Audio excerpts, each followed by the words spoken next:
Bienvenue sur Les Voix féministes, le podcast d'OLF 31 sur Good Morning Toulouse.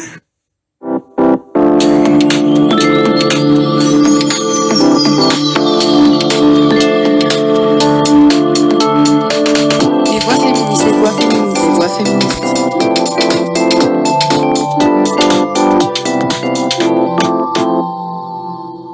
Bonjour, moi c'est Fred, militante à OLF, et pour ce premier Les Voix féministes de l'année, et j'en profite pour vous souhaiter une excellente année 2021. Pour ce premier podcast, donc, j'ai l'honneur, le plaisir et l'avantage d'être en compagnie de Léa, l'une des monteuses de notre podcast, entre autres missions à OLF. Bonjour Léa. Et bonjour Fred. Léa, donc, de fait, tu es une invisible du podcast, enfin plutôt une inaudible, puisqu'on est à la radio, la main qui travaille à ordonner le chaos de nos documents. Et pour notre thème du mois, femmes et numérique, on s'est dit que ce serait une jolie métaphore que de donner la voix à une femme que d'habitude on n'entend pas, et sans laquelle pourtant le podcast ne verrait jamais le jour. Effectivement, et pour aborder ce thème vaste, on a concocté un programme au petit pixel. Pour commencer, ce sera l'excellente interview que Jenny a réalisée avec Sophia Antoine d'Efemen et Daria Kovanka du collectif Abolition Porno Prostitution, CAPP pour les intimes, et sur leur usage des réseaux sociaux dans leur militantisme. Et puis, on écoutera bien évidemment ta chronique Matrimoine, Fred. Oui, j'ai voulu en effet rendre fémage à des femmes qui ont joué un grand rôle dans le développement du numérique tel qu'on le connaît aujourd'hui, mais qui sont pour autant très largement inconnues du grand public, et faire ma Cassandre aussi. Et on écoutera ça. On ira aussi faire un tour dans un domaine où les femmes sont particulièrement peu nombreuses avec Flo, qui est allée discuter avec des consoeurs hackeuses Baya, Marie et Tiffaine. Voilà pour la première partie, parce qu'on a d'autres voix féministes à faire entendre quand même sur le thème du numérique, mais ce sera pour plus tard. C'est clair, et c'est pour ça qu'on a prévu une deuxième partie qu'on mettra en ligne dimanche 24, pour vous laisser le temps de digérer le premier podcast, et néanmoins avoir eu le temps d'écouter les deux, avant notre webcast féministe du mercredi 27. Vous pourrez entendre deux interviews de Regards croisés de Karine, qui a recueilli le parcours d'une data scientist et qui a interviewé la dirigeante de Digitani, une entreprise qui travaille dans le domaine de l'insertion professionnelle par le numérique, justement. Et puis on aura aussi une chronique coécrite avec Estelle, dans laquelle nous aborderons les problèmes ordinaire d'harcèlement à l'encontre des femmes sur les réseaux sociaux. Revenge porn, ficha, deepfake, des mots qu'on ne connaît peut-être pas mais pourtant qui ont toute leur importance. Vaste programme. Et sans plus tarder, on écoute Jenny qui, pour la petite histoire et pour illustrer la puissance des femmes, a calé cette interview alors qu'elle était réputée accoucher d'un moment à l'autre. Jenny qui a interrogé Sophia d'Efemen et Daria du CAPP. Donc, depuis quelques années, le numérique envahit les différentes sphères de nos vies. Nous l'utilisons donc désormais dans notre travail, nos loisirs, notre vie sociale, notre consommation. Mais qu'en est-il du militantisme à l'heure du numérique ? Deux féministes particulièrement actives sur les réseaux sociaux ont ainsi accepté de répondre à nos questions sur leur usage du numérique dans leur lutte. Pour commencer, pouvez-vous vous présenter ? Alors bonsoir, moi je m'appelle Sophia Antoine. Donc je suis cybermilitante, je suis aussi artiviste. Je colle et je me déploie énormément sur les réseaux sociaux. Je considère que les réseaux sociaux sont une véritable passerelle entre l'acte de militer physique, présentiel, et aussi une passerelle pour se faire entendre via la toile et faire plier les institutions, les structures, faire entendre une parole au-delà de la ruche, jusque dans les prétoires, jusque dans les arcades du pouvoir. Daria, du coup. Salut, moi c'est Daria Kovanka, je suis féministe radicale et je suis une survivante de la prostitution et je fais partie depuis 1 an du collectif Abolition Porno Prostitution qui essaye de visibiliser la parole des survivantes et de démonter en tout cas de s'opposer au lobby du proxénétisme qui est super actif lui pour le coup sur le net et de parler de la réalité de la prostitution qu'on entend beaucoup moins ni dans les réseaux dans les médias traditionnels ni dans la plupart des comptes qui se disent féministes à l'heure actuelle. Est-ce que chacune d'entre vous du coup pourrait nous présenter un petit peu son parcours de militante avant même d'atterrir sur les réseaux sociaux? Alors, mon parcours de militante, je me suis découverte féministe il y a moins de 10 ans. Vraiment en entrant par hasard dans le lavoir moderne, j'ai rencontré le mouvement Femen.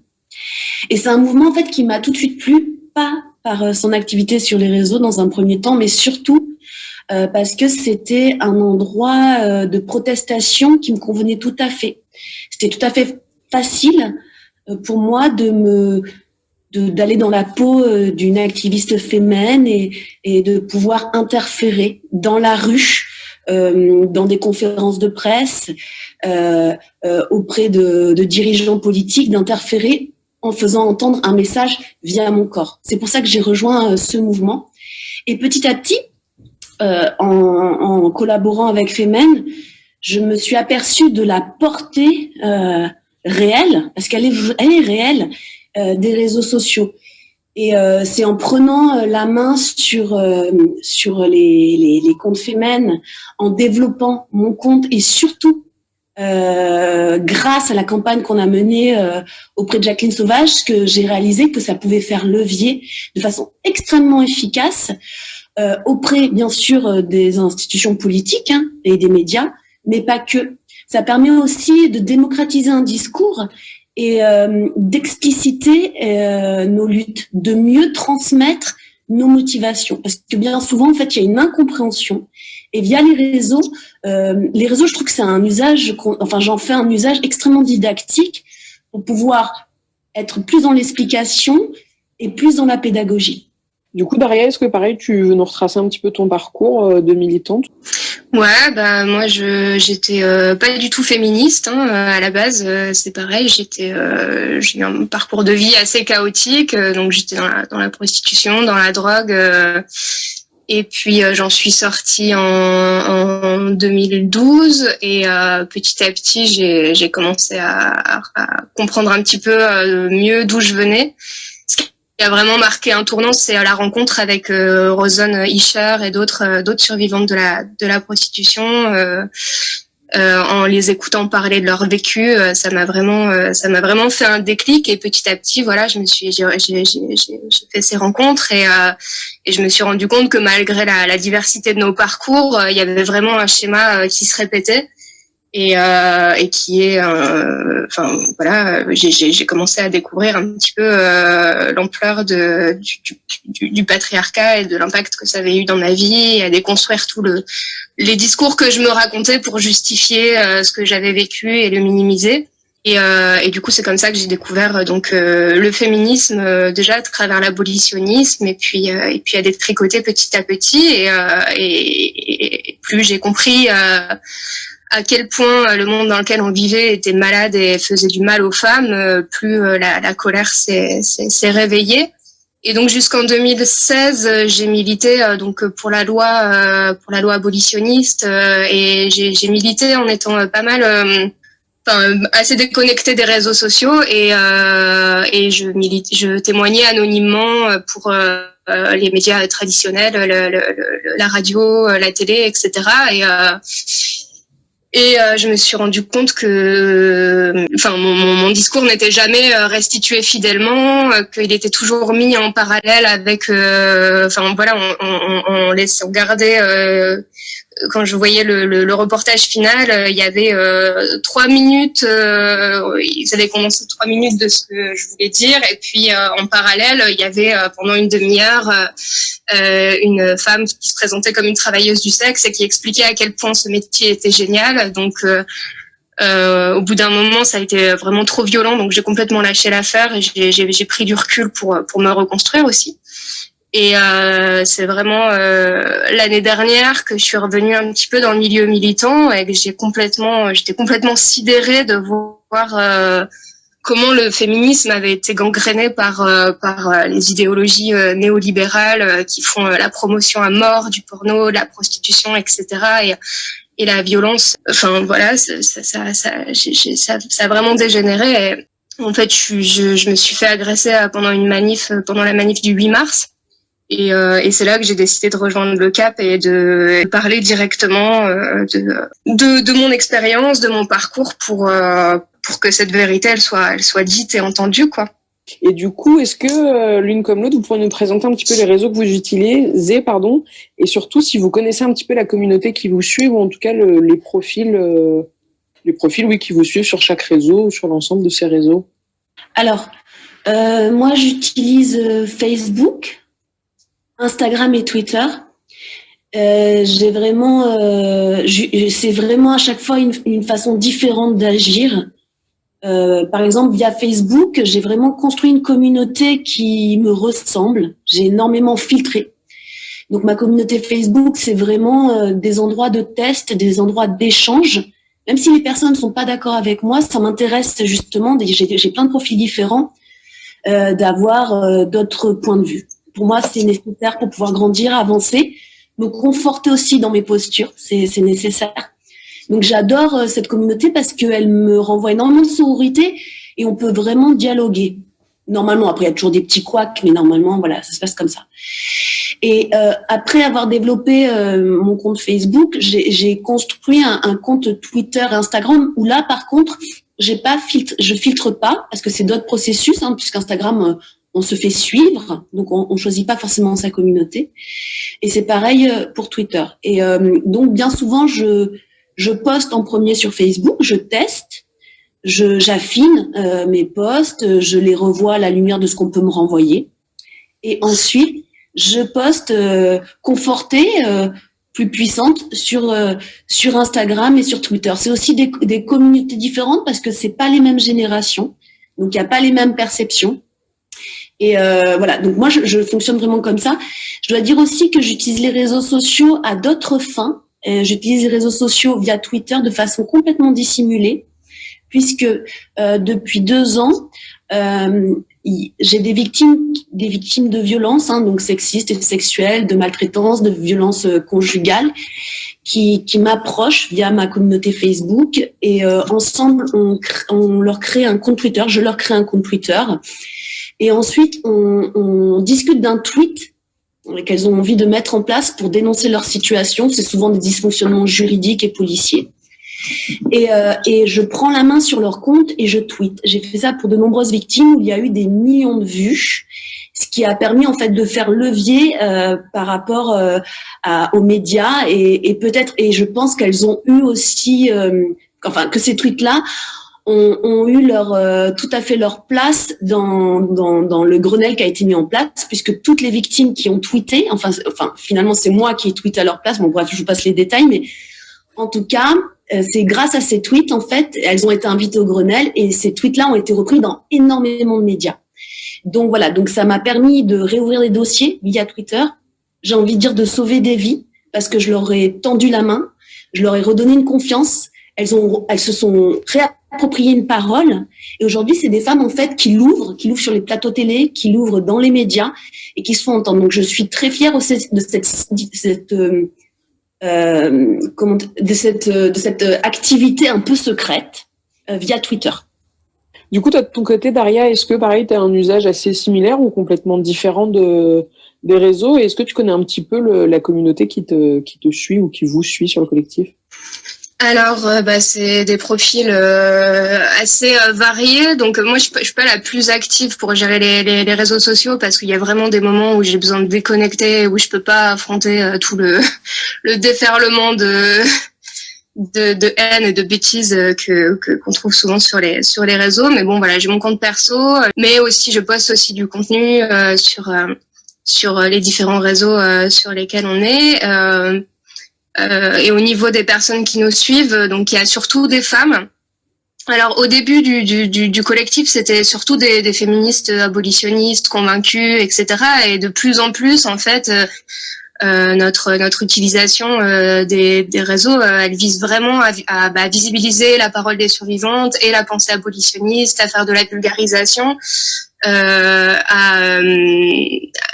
à attaquer à mettre nos opposants face à leurs contradictions, à les pointer du doigt et à faire de la pédagogie. Et donc, de plus en plus, on a des personnes, surtout des jeunes, et surtout sur Instagram, on a beaucoup d'adolescentes de plus en plus qui découvrent vraiment le mouvement radical et puis abolitionniste. On a aussi beaucoup d'associations autour du monde abolitionnistes dont on relaye le travail et avec lesquelles on a noué des liens au fil du temps et avec lesquels on a des échanges. Et moi, de mon côté, ce qui m'intéresse le plus sur les réseaux sociaux, c'est vraiment le contact avec d'autres survivantes qui, pour la plupart, ne se rébelleront jamais, mais cet anonymat que permettent les réseaux sociaux nous aide vraiment à ça, à nous connecter entre nous, à échanger sur notre vécu, et c'est indispensable pour faire tomber le déni et se soutenir, s'entraider, etc. Donc on a aussi vraiment tout un réseau de survivantes avec lesquelles on échange, avec lesquelles on noue des liens ça nous permet vraiment de leur donner un espace de parole où elles peuvent s'exprimer directement, sans censure, sans intermédiaire, et voilà. Ok. Je suis d'accord avec toi. En fait, on développe vraiment quelque chose de fort avec la communauté qui nous suit, qu'on apprend à connaître. Puisque, par exemple, moi, j'utilise vraiment les réseaux comme un outil de démocratisation d'un discours, mais pas que. C'est-à-dire que je fais des appels aux dons, je signale des femmes qui sont en recherche de logement, je demande des conseils juridiques, je fais un appel pour avoir un gynéco safe dans telle et telle région. Vraiment, on est vraiment, en fait, du coup, ça permet d'être moins seul, parce que on a toute une communauté derrière qui nous suit, qui nous soutient et qui nous aide. Et du coup, on peut apporter des réponses très, très vite. Alors du coup, je pense que vous avez assez bien retracé ce qui vous a amené à utiliser ces réseaux et surtout l'intérêt qu'ils ont pour vous. Hein. Mais du coup, j'aurais bien aimé aussi avoir peut-être le côté peut-être un peu plus sombre de ce militantisme numérique, et voir un petit peu chacune de votre côté les limites que vous pouvez y trouver ou ce qui peut être douloureux, j'imagine. Voilà, quel est le revers de la médaille de ce militantisme plutôt numérique, du coup, si on peut l'appeler comme ça? Alors, moi, je crois pas qu'il y a une part sombre. Je crois qu'il y a beaucoup de merde, mais comme c'est partout, hein. Mais je crois que la solidarité, la sororité, le besoin de comprendre, la pédagogie, la transmission efface toute cette noirceur. Du coup, moi, j'en ai fait. Pour moi, ce n'est qu'un détail. Je sais, ça paraît flou, hein. Mais parce que si je me focalise en fait sur les menaces que je reçois de mort, et elles sont récurrentes, les insultes, les dénigrements, en fait, je me focalise sur les mauvaises choses. Je crois, et je suis extrêmement positive, que les réseaux m'ont apporté plus de positif que de négatif, puisque ils permettent, par exemple, via les comptes Femen, d'appuyer une action, d'en expliciter le contexte, de pouvoir la décrypter. Ça nous permet d'avoir une énorme visibilité. Ça m'a permis, via les comptes des victimes, de réouvrir des dossiers, de réquestionner certaines affaires. Ça me permet d'exfiltrer des femmes. Ça me permet une entraide incroyable. Et du coup, j'arrive pas, je t'assure, c'est ma posture, mais le côté, en fait, pour moi, c'est un peu parasitaire. Je m'en fous, je m'en tape totalement, parce que ça m'amène tellement de lumière, tellement de bonnes choses, tellement d'ondes positives, en fait, que je ne m'y affaire pas. Par contre, j'ai un petit jeu que je fais, c'est que je m'amuse à noter sur l'année les insultes récurrentes que je reçois. J'en fais un petit florilège et je le poste souvent en début d'année, voilà, pour dire un petit peu, voilà, ce qu'on s'amuse à ce que je reçois, et je m'en amuse beaucoup. Et c'est pour bien aussi préciser, ça met un contrepoint, hein, c'est pour préciser, ça met un revers, c'est pour préciser que je m'en fous totalement, et que j'y accorde très peu d'importance. Est-ce que tu le vis de la même façon, Daria, ou est-ce que tu as un autre regard sur justement ce... Oui, non, pas tout à fait. Moi, je le fais parce que je crois qu'il faut le faire, et parce que je sais qu'il y a des répercussions. Voilà, moi aussi, c'est ce qui me donne le courage de tenir. C'est effectivement quand il y a une femme qui m'écrit pour me dire qu'elle est en train de faire des démarches pour sortir de la prostitution, quand on arrive à trouver des solutions pour des meufs qui sont en danger de mort, etc. Quand il y a des gamines qui nous disent qu'elles sont contentes de trouver un discours qui leur paraît, qui correspond à à ce qu'elles pensaient et qu'elles n'avaient pas eu le. Enfin voilà, bien sûr, c'est parce que c'est utile, parce que ça fonctionne, parce que ça permet de fédérer une communauté et d'avancer que je le fais, mais vraiment c'est difficile. Je peux pas dire que ça a pas de répercussions sur ma vie de recevoir des menaces de mort, de me faire d'un côté traiter de tous les noms, d'être traité comme de me faire traiter de putophobe, de tueuse de prostituée, de raciste, de tout ce que tu veux, de recevoir des vidéos, des photos de bites, des menaces de viol, des menaces de mort, d'être retrouvé en manifestation et tabassé à cause de ce qu'on a osé dire sur les réseaux sociaux. Non, ça bien sûr ça a un impact sur ma vie.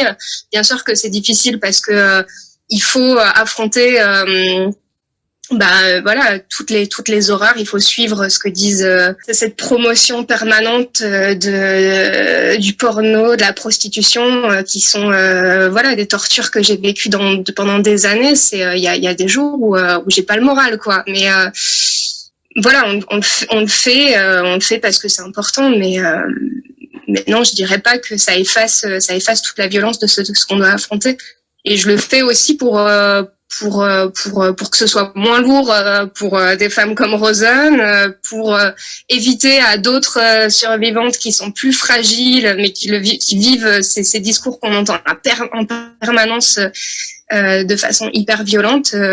Voilà ce que je peux dire. Non, c'est pas très positif, je suis désolée, mais moi c'est comme ça que je le vis quoi.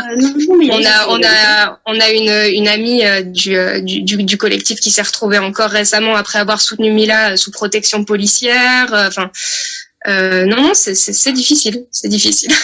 Alors je suis désolée parce que le temps nous a un tout petit peu compté. Vous avez un tout petit peu répondu à la dernière question pour clore tout ça. Je me demandais un petit peu comment on pouvait gérer justement ce militantisme entre guillemets numérique.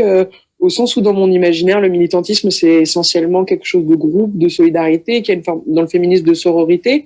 Comment ça se gère derrière un écran quand on peut être un petit peu...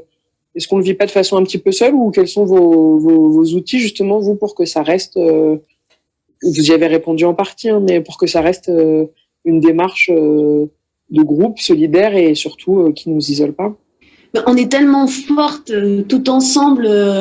ramifiés par la toile, on est en lien sans arrêt, on est connecté et ça nous permet de jamais être seul. Dès qu'on est en porte-à-faux ou dès qu'on est en situation de vulnérabilité, on peut tout de suite se tourner vers une militante ou la questionner ou lui demander de nous aider. J'ai aussi par exemple une très jolie expérience avec je me rappelle plus les comptes, mais il y a un compte qui lance des raids de sororité, d'amour, donc il y a aussi les raids masculins, il y a les raids de haine, mais il y a aussi des raids d'amour où il y a plein de féministes qui viennent te soutenir, t'encourager.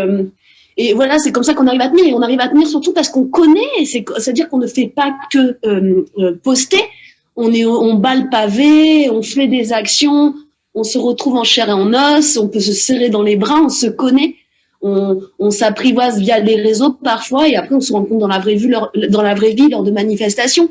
Et du coup, ça met de la chair dans le 2.0. Ok. Et de ton côté, du coup, Daria, comment tu gères ce truc-là ? Oui, nous c'est pas, enfin on est effectivement, non, on n'est pas, je me sens pas seule derrière mon écran. On est un groupe, on est des amis et on prend le relais quand il y en a une qui en peut plus. Et puis effectivement, il y a ce côté sororité où on met beaucoup d'humour là-dedans. On essaye vraiment de s'aménager des moments, des bulles où on se détend un petit peu et où on essaye vraiment de mettre de l'humour. On se renvoie des photos de chatons. Et ouais, on essaye d'équilibrer pour que ça devienne pas non plus pour pas craquer, mais voilà, ce que je peux dire de plus. Ok, parce que super. souvent on dénonce l'innommable, mais tout ce qui est en coulisses, toutes les réussites, les victoires qu'on reçoit aussi, il y a énormément de joie aussi dans le fait de militer via les réseaux sociaux. Il y a énormément de plaisir Et ça, bien sûr, on le raconte pas parce que c'est beaucoup plus haut que ce qui est ignoble. C'est-à-dire que toutes les femmes qui s'en sortent, qui se relèvent, qui se libèrent, c'est incroyable, quoi. Et je reçois des messages magnifiques et lumineux tous les jours. Super. Écoutez, merci beaucoup les filles de toutes vos réponses. Je pense qu'on a éclairé au moins un petit peu le sujet. Et puis, je vous dis du coup à une prochaine fois.